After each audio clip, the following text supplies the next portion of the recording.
Britain is having an election on June the 8th, 3 years ahead of schedule. That's because Theresa May, the Prime Minister, decided she wanted to bring forward the date, and the main opposition parties agreed. Britons don't directly elect their Prime Minister. Instead, in June, all of the country's 650 constituencies will elect an MP on a first-past-the-post basis. The person who wins most votes in each area is elected for that parliamentary seat. The leader of the majority party, or coalition of parties, will then become Prime Minister. Currently, the ruling Conservatives have 330 MPs, which effectively means they have a majority of 17. That majority has been big enough to pass controversial Brexit legislation. But Theresa May hasn't been able to get through some of her domestic reforms, particularly new grammar schools. Also, she's never won a general election as Prime Minister. She took power when David Cameron resigned after the EU referendum, so this election is her chance to win a national endorsement. The biggest opposition party is the Labour Party, led by Jeremy Corbyn. Both the Conservatives and Labour are committed to Brexit, although Labour have promised to fight certain aspects of Mrs May's plans.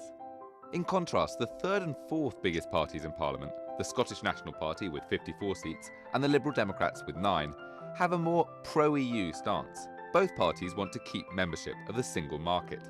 The Lib Dems want a referendum on the terms of a Brexit deal, where voters would have the option to keep the UK in the EU. The SNP want another vote on Scottish independence to take place around the time of Brexit, probably in 2019, and that could lead to an independent Scotland joining the EU. In 1979, the biggest parties, Labour and the Conservatives, won just over 80% of the vote.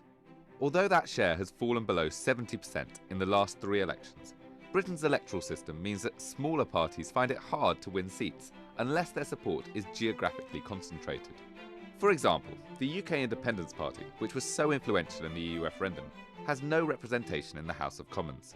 It won nearly 4 million votes at the last election, more than the SNP and the Lib Dems put together, but it won only 1 seat and later lost it after the holder defected from the party. The UK electoral system also makes it possible for parties to win huge parliamentary majorities. In 1997, under Tony Blair, Labour won 43% of the vote, but 63% of the seats. This time, some election analysts predict the Conservative Party could win a similar landslide. Of course, none of this affects the House of Lords, the UK's upper chamber that reviews and revises legislation. Its 803 members, who are appointed and not elected, are mostly not Conservatives. But by convention, the upper chamber defers to the House of Commons, where the government has set out its plans in its election manifesto.